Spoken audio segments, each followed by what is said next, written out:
सरिता जी की एक आदत थी कि जब भी अपनी बेटी को फ़ोन लगाती तो घंटों बात करती।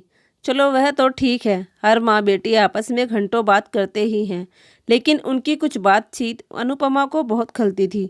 जैसे सरिता जी की आदत थी, वह अपनी बेटी को घर की एक एक चीज़ के बारे में विस्तार पूर्वक बताती रहती थी। अगर घर में एक कील भी ठोकी गई है तो उसकी जानकारी भी वह अपनी बेटी को जरूर देती थी। अनुपमा को लगता था कि इतनी एक एक खबर अपनी बेटी तक पहुंचाना क्या जरूरी है, और उस बात को सुनने के बाद उधर से उनकी बेटी अपनी राय मशवरा भी देती थी कि ऐसा क्यों किया, वैसा कर देते हैं, ऐसा मत करो, वैसा करना, वगैरह वगैरह। अनुपमा को लगता था कि उसके ससुराल में रह तो वो रही है, पर उसके ससुराल को चला उसकी ननंद रही है, वह भी अपने ससुराल से। अनुपमा को सबसे ज़्यादा खराब यह लगता था जब सरिता जी अनुपमा की ननंद शिवानी को यह बताती थी कि भाभी ने 3 लीटर दूध लिया, भाभी ने 5 किलो आलू लिए, भाभी ने 5 किलो आटा लिया। मतलब घर का छोटा छोटा हिसाब भी शिवानी को पता चलता रहता था, और उधर से वह बोलती भी रहती थी और अपना कुछ ना कुछ राय मशवरा भी देती रहती थी। लेकिन अनुपमा को कुछ सुनाई नहीं पड़ता था। अनुपमा तो बस अपनी सास की बातें सुन सकती थी। लेकिन अनुपमा को मन ही मन बहुत गुस्सा आता था कि उसके घर के एक एक ईंट का हिसाब उसके ननंद शिवानी के पास सरिता जी पहुंचाती रहती है। लेकिन अगर कभी थोड़ा बहुत घुमा फिरा कर अनुपमा इस बात के लिए सरिता जी को मना करती है तो सरिता जी घर में तांडव मचा देती हैं। और फिर अनुपमा का पति बोलता है, छोड़ो, जाने दो, मम्मी जो कर रही है करने दो, तुम अपने काम से काम रखो, क्या फ़र्क पड़ता है। शिवानी अपने ससुराल में है, तुम अपने ससुराल में हो, फ़ोन पर कुछ बातें हो जाती है तो इससे क्या लेना देना। पति को समझ में नहीं आता था कि अनुपमा क्या कहना चाहती है, क्योंकि सरिता जी सिर्फ बातें नहीं बताती थी, उधर से उन बातों पर बेटी का राय मशवरा भी लेती थी, और उसके बाद उन बातों को अपने घर में अनुपमा को अमल करने के लिए भी बोलती थी, बल्कि जोर डालती थी, जो कि अनुपमा को बिल्कुल पसंद नहीं था। अनुपमा का सोचना था कि शिवानी अपना ससुराल अपने हिसाब से चला रही है, तो मैं भी मेरा ससुराल मेरे हिसाब से चलाऊंगी, ना कि शिवानी के हिसाब से। वह कौन होती है मेरे घर का हिसाब किताब बताने वाली।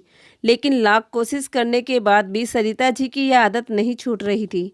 एक दिन तो हद ही हो गई और अनुपमा को बहुत जोर का गुस्सा आया। अनुपमा अपनी सास सरिता जी के कमरे में उन्हें चाय देने के लिए जा रही थी। सरिता जी फ़ोन स्पीकर पर करके अपनी बेटी शिवानी से बात कर रही थी, क्योंकि उन्हें ऐसा लगा कि अनुपमा किचन में काम कर रही है। तो उन्होंने अपने आराम के लिए फ़ोन को स्पीकर पर डाल दिया था और अनुपमा ने उनकी सारी बातें सुन ली। सरिता जी शिवानी को बता रही थी कि अनुपमा रोज़ 3 लीटर दूध लेती है, और उधर से शिवानी बोल रही थी, अरे बाप रे, मम्मी 3 लीटर दूध क्या करती हैं भाभी, 3 लीटर दूध का। जब मेरी शादी नहीं हुई थी तब भी तो घर में हम 5 लोग ही थे, तब हमारे घर में 2 लीटर दूध आता था, और अभी घर में कौन से सदस्य बढ़ गए हैं, अब भी तो कुल 5 लोग ही हैं जो 3 लीटर दूध की ज़रूरत पड़ रही है। भाभी का एक छोटा बाबू ही तो है, वह क्या 1 लीटर दूध अकेले पी लेता होगा। भाभी बीना बहुत फिजूल खर्ची करती है। अरे 2 लीटर दूध तो काफ़ी होता है, और बच्चे को कितना ही दूध लगता है। और इधर सरिता जी शिवानी की बातों में हाँ मिला रही थी और बोल रही थी, बिल्कुल सही बोल रही है बेटी तू, अनुपमा को पैसे जोड़ने बिल्कुल नहीं आते, वह तो बस पैसे उड़ाती रहती है। मेरा बेटा कमा कर देता रहता है और वह पैसे उड़ाती रहती है। और शिवानी ने कहा, हाँ मम्मी, मेरे 2 बच्चे हैं और दोनों बड़े हो चुके हैं, और सास ससुर और मेरे पति, कुल 6 लोग हैं, और मैं सिर्फ 2 लीटर दूध लेती हूँ और मेरा परिवार अच्छे से चल रहा है। तो शिवानी की माँ सरिता जी ने बोला, बेटा तुझे मैंने घर गृहस्थी की बातें अच्छे से समझाई है, तो तू तो अपना घर सुचारू रूप से चलाएगी ही। अब जिसे जिसकी माँ ने कुछ भी सिखाया कर नहीं भेजा तो वह तो पैसे उड़ाएगी ही ना, उसे बचत करनी कहाँ आएगी। यह सब सुनकर अनुपमा के तन बदन में आग लग गई। उसे बहुत जोर का गुस्सा आया। शर्म नहीं आती शिवानी को यह बोलते हुए और सरिता जी को सुनते हुए। क्या एक छोटा बच्चा बड़े बच्चों की तरह एक बार दूध पीता है? छोटे बच्चे की खुराक क्या होती है? देखा जाए तो छोटे बच्चों को दूध पर ही पाला जाता है। क्या उन्होंने बच्चे नहीं पाले हैं? उन्हें पता नहीं कि 1 लीटर दूध भी छोटे बच्चों के दिन भर के दूध के लिए काफ़ी नहीं होता, बल्कि कभी कभी कम ही पड़ जाता है। छोटा बच्चा क्या चावल दाल रोटी सब्जी खा सकता है? नहीं, बल्कि उसे 5 बार 6 बार या उससे ज़्यादा बार भी दूध पिलाना पड़ता है। इतनी अकल भी नहीं है इन दोनों माँ बेटी को। या अपने बच्चे बड़े हो गए तो अपनी अकल बेचकर खा गई हैं। अनुपमा को बहुत जोर का गुस्सा आ रहा था। उसे ऐसा लगा कि वह सरिता जी को जाकर 2-4 बातें सुना दे ताकि उधर से उनकी बेटी भी सुन ले। लेकिन फिर उसने सोचा, अगर उसने ऐसा किया तो सरिता जी फिर घर में तांडव मचा देगी और फालतू में घर में टेंशन होगा। अनुपमा ने आज शिवानी को जवाब देने की सोच ली थी और साथ ही साथ सरिता जी को भी सबक सिखाने का सोच लिया था। इसलिए अपने मूड को ठीक करते हुए बिल्कुल फ्रेश मन से वह सरिता जी के रूम में घुसी, यह बोलते हुए कि लो मम्मी जी चाय पी लो, ताकि उन्हें ऐसा लगे कि उसने कोई बात नहीं सुनी है। और यही हुआ। अनुपमा आवाज लगाती हुई रूम के अंदर घुसी तो सरिता जी ने तुरंत स्पीकर ऑफ कर दिया और सामान्य बातचीत करने लगी। और शिवानी भी समझ गई कि भाभी आई हुई है और सामान्य बात करने लगी। सॉरी, दीदी से बात कर रही हो मम्मी? लाइए दीजिए मैं भी थोड़ी बातें कर लूँ दीदी से, काफ़ी वक्त हो गया है मैंने उनसे बातें नहीं की। तो सरिता जी ने बोला, हाँ हाँ बात कर ले, ननंद भाभी की बात तो होनी ही चाहिए। और उन्होंने फ़ोन अनुपमा को पकड़ा दिया। अनुपमा ने फ़ोन ले लिया और थोड़ी बहुत औपचारिक बात करने के बाद शिवानी से पूछा, और दीदी घर का काम हो गया? झाड़ू पोछा बर्तन वगैरह कर लिए? तो शिवानी ने बोला, अरे नहीं अभी नहीं हुआ है, मैं क्यों करूँगी, मैंने तो काम वाली बाई को लगा रखा हुआ है, वह आती ही होगी वह करेगी। तो अनुपमा बोली, अरे बाप दीदी, काम वाली बाई फिर तो अच्छा खासा पैसा ले लेती होगी। शिवानी ने कहा, हाँ महीने का 5,000 रुपये लेती है। तो अनुपमा ने बोला, 5,000? जो काम आप आसानी से फ्री में कर सकती है, उस काम के लिए आप 5,000 बाई को देती हैं? बहुत फिजूल खर्च करती हैं दीदी आप। और जब मैं खुद झाड़ू पोछा बर्तन कर सकती हूँ तो काम वाली बाई के ऊपर पैसे क्यों खर्च करूँ? अपने पति की मेहनत की कमाई बर्बाद क्यों करूँ? पैसे जोड़ना सीखिए दीदी। अनुपमा ने मखमल में चप्पल लपेटकर शिवानी को मारा और शिवानी के पास अनुपमा की बातों का कोई जवाब नहीं था। फिर थोड़ी बहुत इधर उधर की बात करने के बाद अनुपमा बोली, कल फेसबुक में मैंने आपकी फ़ोटो देखी, लगता है किसी रेस्टोरेंट में पिज्ज़ा पार्टी चल रही थी फैमिली के साथ। शिवानी ने खुश होते हुए बोला, हाँ हाँ वो बच्चे जिद कर रहे थे पिज्ज़ा खाना है पिज्ज़ा खाना है, तो हम सब रेस्टोरेंट चले गए थे। हाँ दीदी वह तो ठीक है, लेकिन अच्छा खासा बिल आ गया होगा पिज्ज़ा का। शिवानी ने बोला, हाँ लगभग 2,000 हो गए थे। अनुपमा ने बोला, अरे दीदी 2,000 आपने पिज्ज़ा में उड़ा दिए, इससे तो अच्छा आप घर पर पिज्ज़ा बना देती, शुद्ध पिज्ज़ा भी बनता और पैसे भी कम लगते। बच्चे तो नई नई चीज़ खाने की डिमांड करते ही हैं, पर उनकी डिमांड को देखते हुए अपने घर के खर्चों को भी देखना ज़रूरी होता है। पैसे जोड़ना सीखिए दीदी। पति कितनी मेहनत से पैसे कमा कर लाते हैं और हम औरतें 2 मिनट नहीं लगाती उन पैसों को उड़ाने में। एक एक पाई जोड़कर घर बनता है दीदी, फिजूल खर्ची मत किया कीजिए।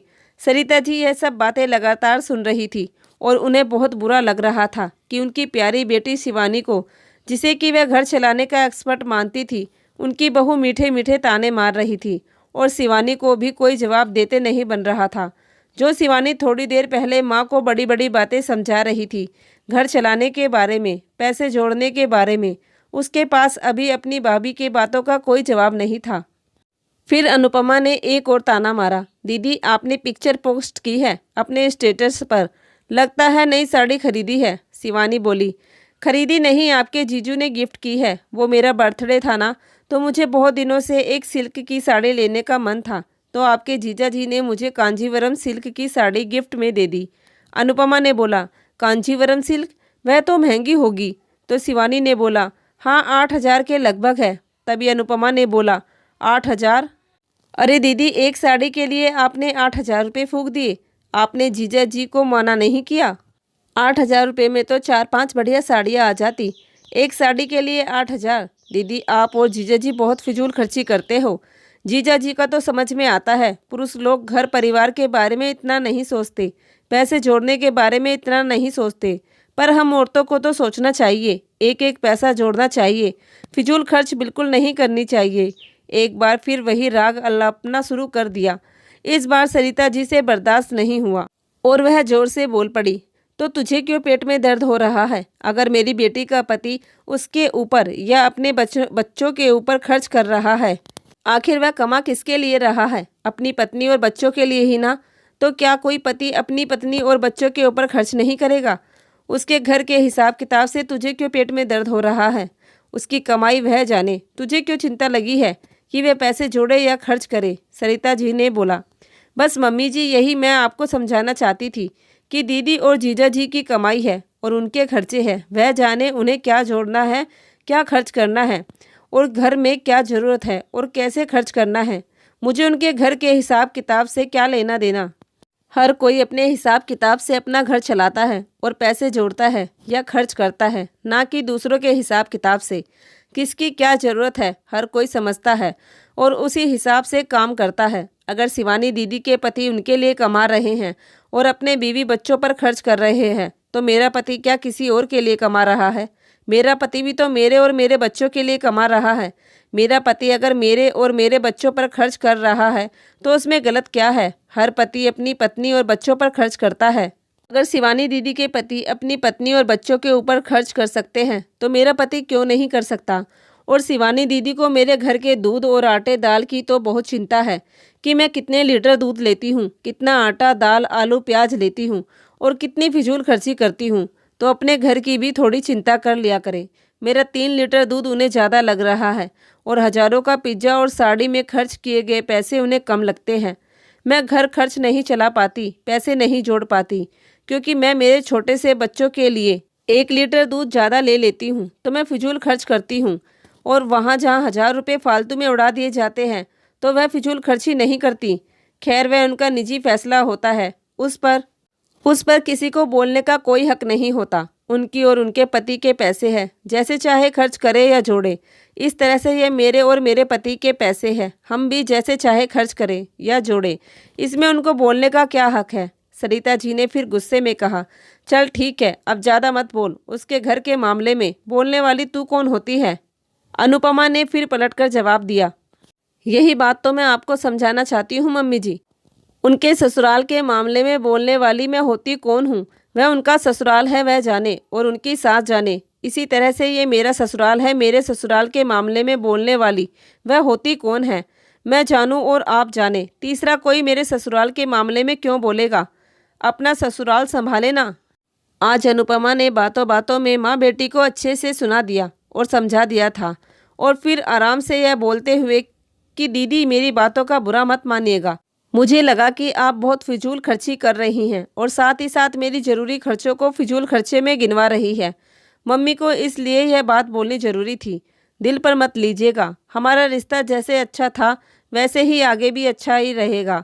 और आपकी जानकारी के लिए बता दूं कि मेरा बेटा अभी 1 साल का भी नहीं हुआ है और वह बड़े बच्चों की तरह दाल चावल रोटी सब्जी नहीं खा सकता, बल्कि ज़्यादातर वक्त उसे दूध ही चाहिए होता है।